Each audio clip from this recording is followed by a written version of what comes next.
I'm going to be talking with Carson Fong, who is an analyst with the Pembina Institute, about a new report titled Engineered Carbon Dioxide Removal in a Net Zero Canada. So, welcome to the interview, Carson. Thanks, Markham. Now, this technology has been fairly controversial. We've seen carbon engineering, which is originally based out of Calgary, but now has moved down to Texas because it's been bought by Occidental Petroleum. It's a pioneer, but the costs are very, very high. And maybe we should start with just a general description of what is carbon dioxide removal technology. Yeah, for sure. Great question. So, carbon dioxide removal technology, it's really a blanket term for pathways that can remove carbon dioxide from the atmosphere that's already emitted into the atmosphere, and then durably storing it so that it cannot easily return to the atmosphere, and in this process, reduce the concentration of CO2 in the atmosphere and thereby reducing the warming impacts of carbon dioxide. Now, the technology that I'm most generally familiar with, and I think this is true of most people, is great big machines with huge fans that suck carbon dioxide out of the atmosphere and then sequester it underground in old oil and gas reservoirs. But there is other technology, right? I know of at least one scientist who's working on a process for sequestering CO2 in mining tailings ponds. And there are others that are doing this similar kind of work in agriculture. Does your report deal with those technologies as well? Yes, for sure. Those all fall within the realm of technology-based carbon dioxide removal.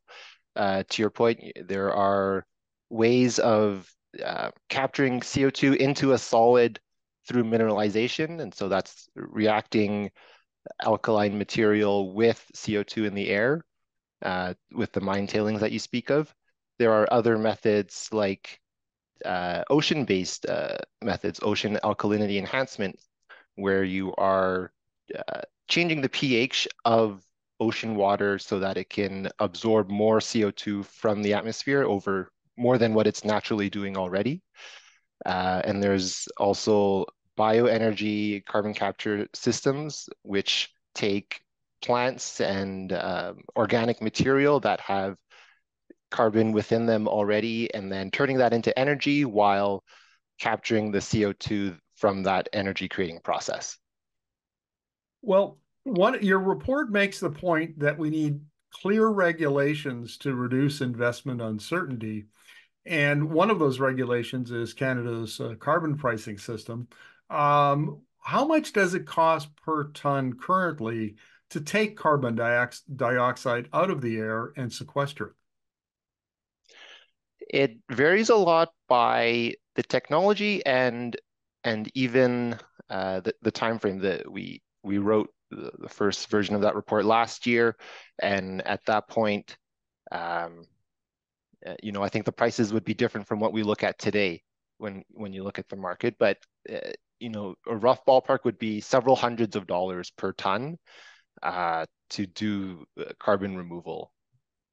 Given that Canada is going to be at $170 a ton by 2030, at least that's the current plan. I guess a different government could decide otherwise.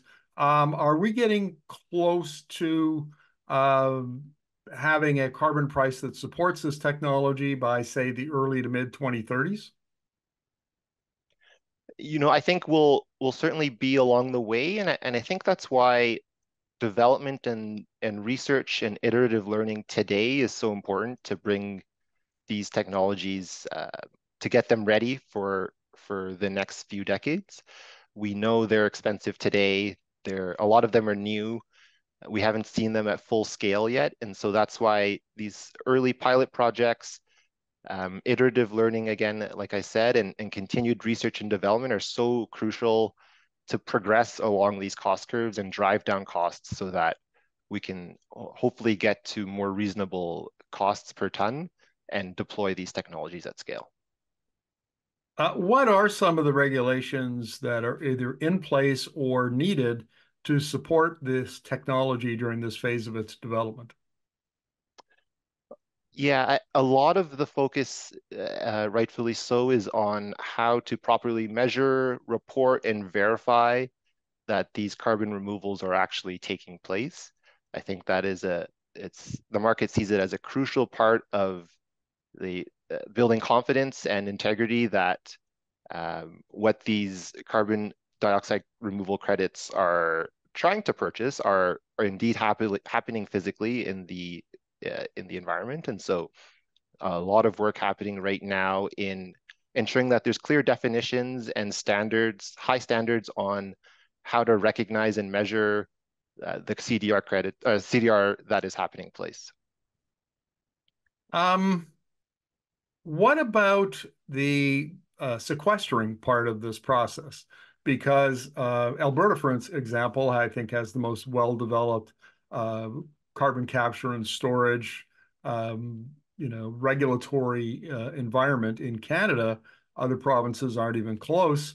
What more has to be done across the country to make sure that the regulations are ready when the technology is ready? Yeah, it's a good point. In some jurisdictions right now, you can't sequester carbon. The regulations aren't in place to do so. Ontario doesn't have the regulatory regime in place to allow for this, although they are taking steps in that direction. Um, and so Alberta can and Saskatchewan can play leading roles in helping to shape best practices and to show how to get there for other provinces. I think also though, different types of CDR are best fit for different parts of the country. And so we might not necessarily see carbon sequestration in these deep saline aquifers as the desired approach across the country. There might be other ways of removing carbon from the atmosphere that are best fit for these other provinces. If you talk about the building a business case or supporting a business case for this technology? What's that business case likely to look like?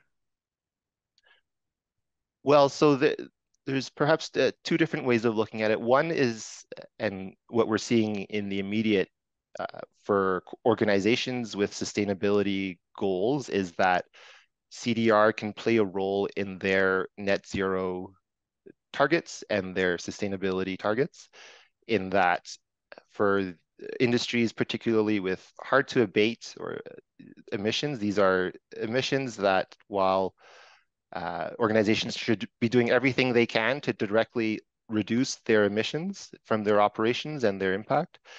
There are going to be a few that have difficult to entirely eliminate emissions. I'm talking about aviation, certain parts of agriculture, cement. And so what CDR can do is offer a way to counterbalance those lingering emissions so that these organizations can still reach net zero.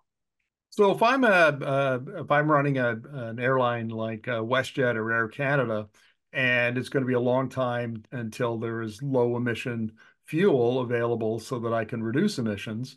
In the meantime, if CDR becomes financially viable, I would be able to buy emissions credits from a CDR company and offset my emissions. Is that how that would work? Yeah, that's right. It would be you would again we would stress that organizations should do everything they can to directly reduce their emissions, but for any remaining ones that are uh, too cost prohibitive or perhaps doesn't we don't have the technology yet to entirely eliminate, CDR can counterbalance it, like you said, by purchases as an offset. Now, you mentioned in the report that there needs to be consultation and education of communities that might be affected. And I can see where that would be important because there's been a bit of a public backlash against the transport of carbon in pipelines that go near communities. I mean, if you have a rupture, there could be adverse health effects. What are you suggesting in this area, particularly with Indigenous communities? We're So we're suggesting that there needs to be partnership with Indigenous nations in ensuring that not only the development has clear expressed free consent, but also CDR is actually maybe an opportunity for economic reconciliation and the building of a new industry together with communities in a way that previous resource extraction and previous industries maybe haven't done so. It's a new opportunity for Canada. We see Carbon Removal Canada last year had a report saying there's a potential for 300,000 jobs from CDR. And so this is a fantastic opportunity to build relationships in really working together to support a new industry. Well, Carson, thank you very much for this. Really appreciate it. Thanks, Markham, for the time.